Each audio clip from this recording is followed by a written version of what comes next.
And then suddenly one day the government banned TikTok and they were all out of it. Part of your own media will have its own measure. Right? So let's say you really don't want to give it to Spotify. Hi Deepak, how are you? I'm good, Muskan. How are you? I'm good.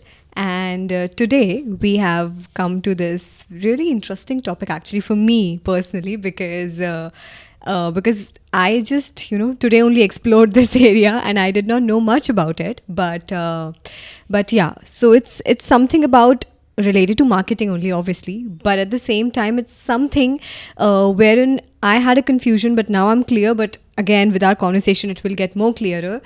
So, owned media. It's something which is really different from paid media, which I was accustomed to. I used to hear about paid media, earned media, but owned media is something that was new to me. So, Deepak, what exactly, how would you define this owned media? Right. So this distinction is pretty old, right? This is a very traditional distinction Yeah. between paid media, owned media, and earned Earned media. media. Right? So in this context, in today's context, paid media is your paid ads, your influencer marketing, all that stuff is there. Earned media is something which you are, as the name suggests, earning. So reshares and reposts, right? Right. Or if somebody would cover you in an article or something similar. Owned media are the assets which you own. You have complete control over. Right. Neither are you paying somebody for them, nor is somebody taking it as a repost or that kind of a mechanism. Right. So traditionally, it is always said that the road to earned media is via owned media. Okay. Right. So what comes under owned media? Again, traditionally, what used to come was your website, your blog post, your forum if you're hosting. Even again, traditionally, social media comes under owned media. Right? However, I don't personally completely agree with the definition because you are using somebody else's platform, and at any stage they could deplatform you, as is happening at this point with Twitter and obviously even with TikTok. Right. Right. So there were lots and lots of mid-levels or minor celebrities or micro influencers or even major influencers in India. And then suddenly one day the government banned TikTok and they were all out of it. So in that aspect, owned media is somewhere where you have complete and utter control. Right. So if it's your website and tomorrow, let's say something goes wrong, you can at least take that content and host it somewhere else. Okay.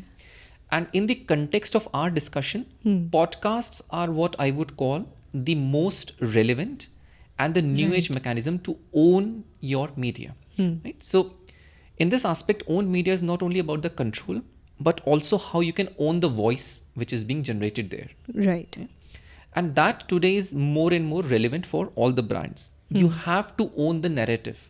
Right. Right? So it's not only about the ownership part, but it also standing up and saying, right, this is my brand, I own the voice, and this is how the messaging would be carried forward. Right. But at the same time, on social media, for example, I have an account and I'm producing content day after day, which is purely made by me. The content is for me, and I'm doing it to build my own individual brand. So how would I exactly distinguish that whether it comes in earned media, because somehow you're earning through social media and stuff, or is it your owned media? How do you distinguish? Right. So just a quick correction. When you say earned media, it is not about you earning via media. It is that you have earned that media placement. Right? Your brand has earned it. Right. But coming back to your original question, Muskan, you do, I mean, there is a factor of ownership there. Definitely, that is why it used to come under owned media. Right. But you're not completely owning it. Right? And it has happened with many, many people, right? Even YouTubers with a lot of following, and one finally YouTube will simply put a termination on their account. Yeah. So at that point of time, you cannot say that, okay, I own this media, so I'll just take it and go somewhere else. Because the ownership was not only about the content, it was also about the followership. Right. Right. Your media, by definition, social media has the content part, but also the subscription or followers or all that engagement part. So while in a raw form, you can take those videos if you have a backup. In an actual form, you can't take the influence which you had garnered over time. Yeah. Right? So it's not precisely something which I would say social media is an owned media format. Okay. More importantly, you actually don't have an option, right? So today you don't have an option about Instagram. I mean, if that is where your customers are, you have to use Instagram on their platform. Right. With podcast, you always have that option, right? So let's say you really don't want to give it to Spotify, or you don't want to give it to Apple or whoever. You can still host them on your own website, True. right? And then you completely 100% own it. There is nothing anybody can do to take it away. In fact, that is also why email lists are always in that kind of a domain of own media. Right. Because those email lists are your own. They will always remain your own, however you may use it. But if you're buying that ownership, or even I would say partnering for that ownership with a social media platform, it just lends a different tint to it. It is your content, definitely, but you are following the rules of somebody else who could go down the next day, or they Right. could change their rules. True. But I guess rightly said, because even when you have your own podcast, you can actually do its social media marketing on these social media platforms, right? Because these platforms may go down, or they may take your account down, but at the same time, podcast as an owned media is something that could be marketed further as well. It could be used on, as you said, on the right website, on your own website, and on platforms wherein it can perform well, but it's going to be your own entity at the end of the day. Right. So you would need paid, owned, earned. Right? Yeah. You would need all three of them. Yeah, it's an amalgamation. It is amalgamation, but which is the driving force? Right? I would say driving force will always be your owned media. Okay. Because right. that is the core. That is what you 100% control. And then obviously you need the paid part, and you need the social part and all that stuff Right. to be able to drive initial traction. But these were this was one of the benefits of, having own media, or a part of it, which is podcast. What are these other benefits of it? See, the first benefit apart from the ownership is that you have control over what you want to say Right. and how you want to say. Right? So let's again take the case of social media. If reels or shorts are your forte, you're still constrained that it can be only of this duration. Right. It has to be of this format. Right? And if this is what is trending, I have to use this trending music. Right. Right? Something like podcast, you can have it at any length, you can have it any duration, you can have it at any genre. If you want video, you can have video. If you don't want, you can just keep it audio. All of those parts, like all of those freedom, then lets you define what sort of voice will work for your customers. Right. Right? Right. So again, the ownership part is there, but also the freedom part of it. You could do, if you want, you could do daily 5-minute segments. If you want to do, you could do daily 20-minute segments. Right. If you really want to do a deep dive, you can say, okay, every month I will do a 2-hour segment. And all of that is being explored. Right? So the most famous podcasts these days are run into 2 hours, 3 hours. Right. That freedom comes because they are your own. You don't have to worry about somebody else writing down the rules and then you have to follow them. Yeah. Right? And the third part of this is that this kind of owned media is rapidly becoming a necessity. True. Right? Because to stand out, you need an original voice. And that original voice can only come forth if you have the complete freedom to be able to write it, articulate it, and then convey it. Right. Right? And to stand apart also. Right? So one of the things why we keep on coming back to podcasts is because if today you start an Instagram channel, it is very difficult to get organic attention, right? To stand out, because it is very, very saturated. Podcast or something similar is not saturated, right? And this is why if you look at owned media, the biggest example are websites, Right. right? And people keep on having websites, and they have been there in the same shape or format for the last 20, 30 years. The reason being that they are very flexible.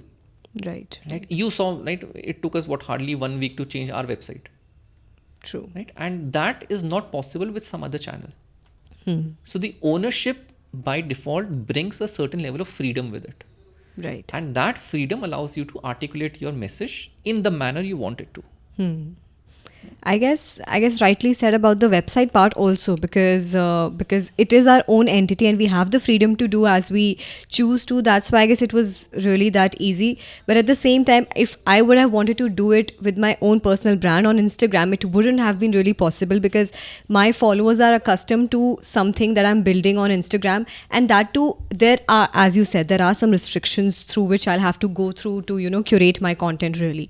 But at the same time, it's even with the podcast that we have, some in-house podcast, it's even the same with that. I guess we have so many different types of podcasts that we are building, and we have the freedom to actually choose which particular target segment to target, and what exactly to say, who exactly to call upon, and what kind of conversations we want to have, and how much the length and duration should be.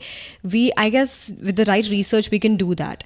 But at the same time, a podcast is something which is my own entity, for example, and it's going to be attached to my name, to my brand.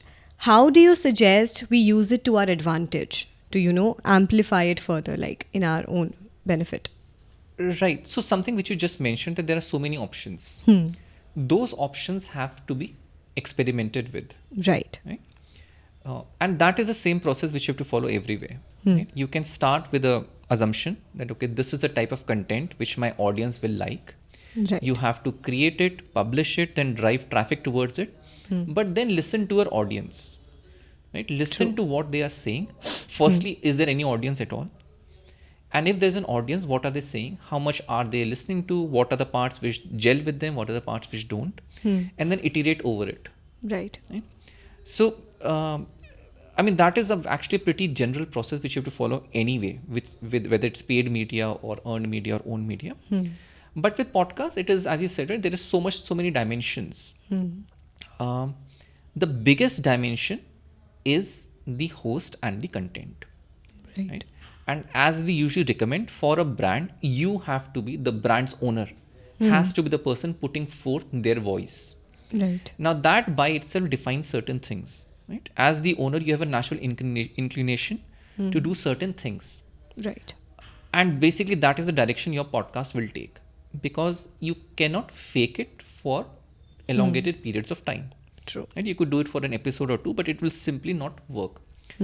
So you have to decide that who you are as the host, what is the content that you can talk about, and then what is the content which your target audience wants to listen. Right? And between these 3-4 factors is what will come as the intersection, as the optimum type of podcast which you should start creating. Right. And I'll just underline one more part, that this is not easy. Right? Week after week, getting the content, being able to speak, simply keeping the habit up needs a little bit of persistence. Right. And it will need your thinking. So that is the other tricky part of owned media. Right? If the media is not owned, if it is paid or earned, right, you can simply outsource the responsibility, which is why people are so happy with paid media. And they can outsource responsibility, say, okay, you do it, you get me these many leads. And if you can't get it, we'll change the agency. And they keep on doing it every 3 months. With owned media, you get the responsibility, because now with the ownership comes the part that you're accountable. If it is not working, it is somewhere that you have to change. Right? It's not the fault of somebody else. So that part also plays a role in the manner of which podcast or which type of podcast should you create.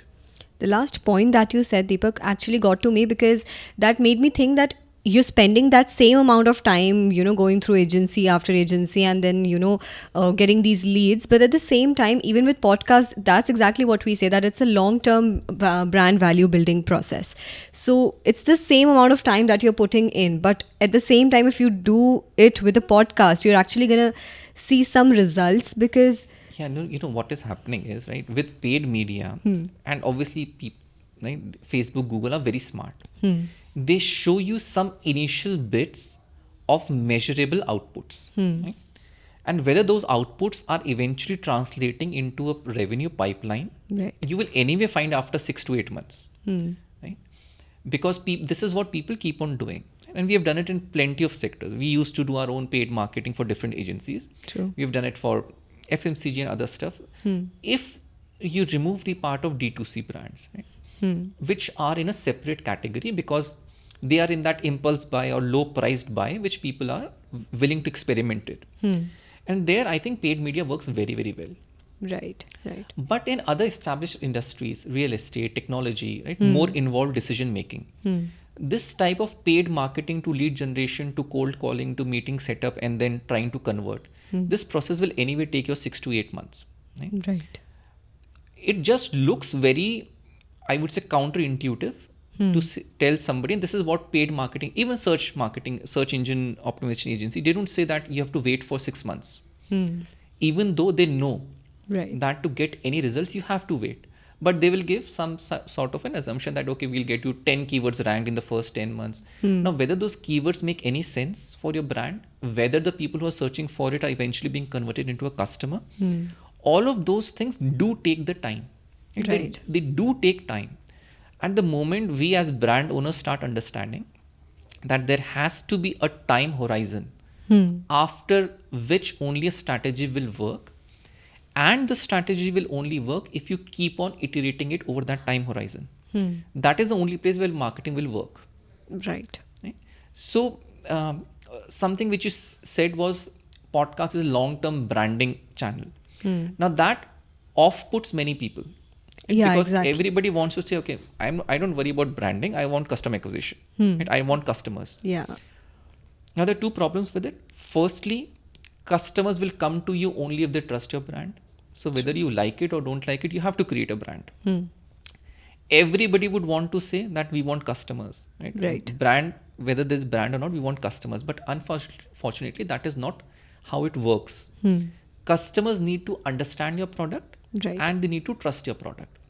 So again, technically what we call podcasting is a top of the funnel activity. True.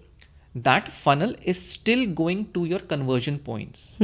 It is not an activity which is only being done to spend money. It is an activity which has to yield towards your conversion points. Right? And it will take the amount of time it takes for people to flow through your funnel.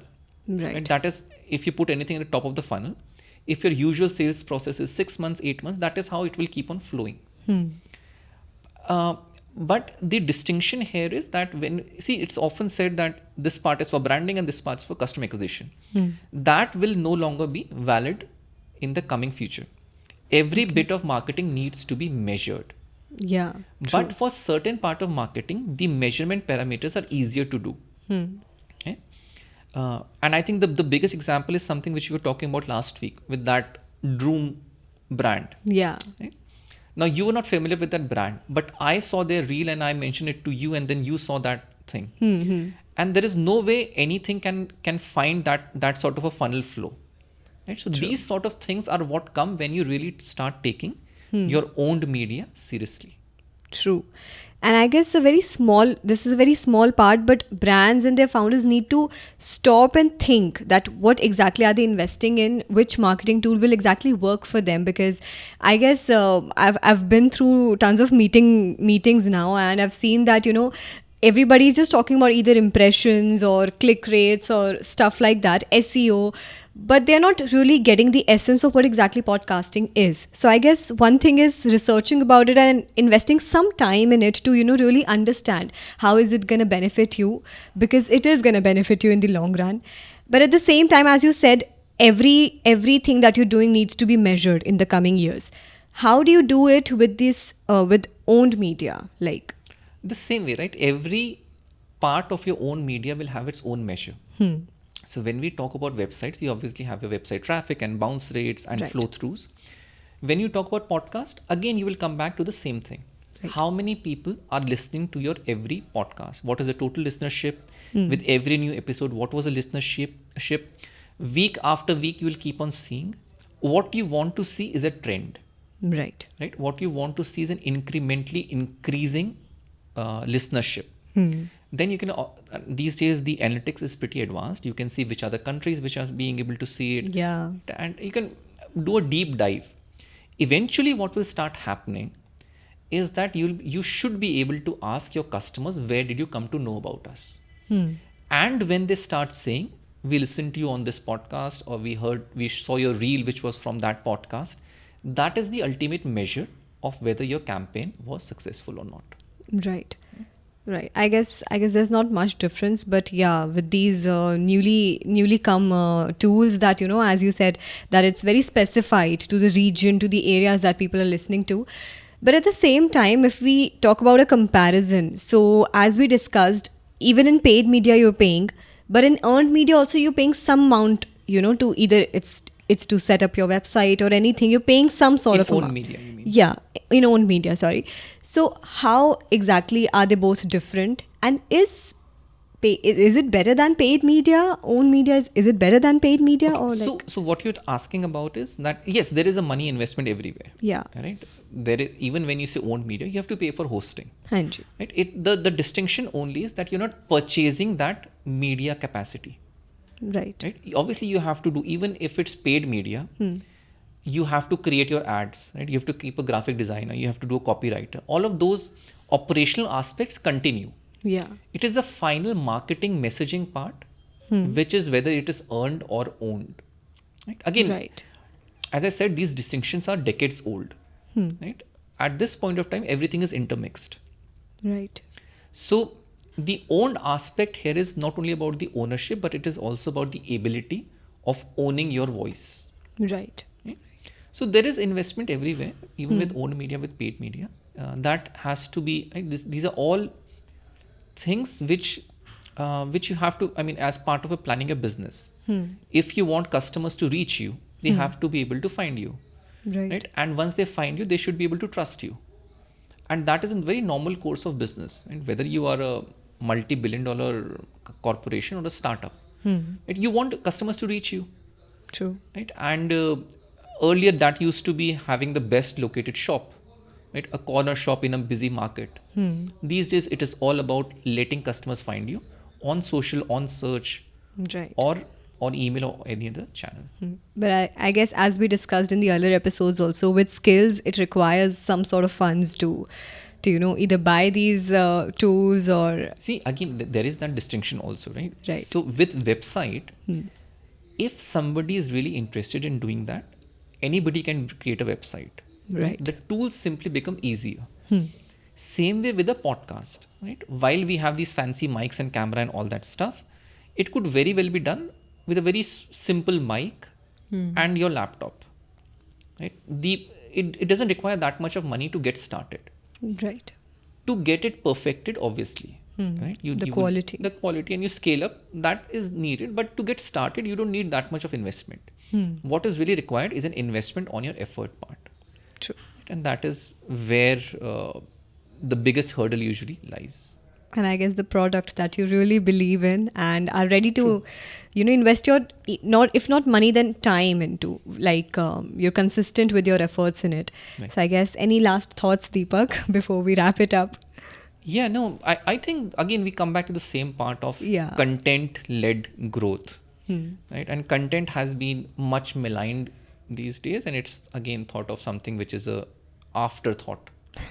Yeah. Right? So, if we understand the importance of content, I would say that it has the potential to be the biggest driver of your revenue. True. Right? And it has to be that way. Right? If you look at good brands and how they are treating content, that is how we come to know about them. Right? When people share and comment and do all that stuff.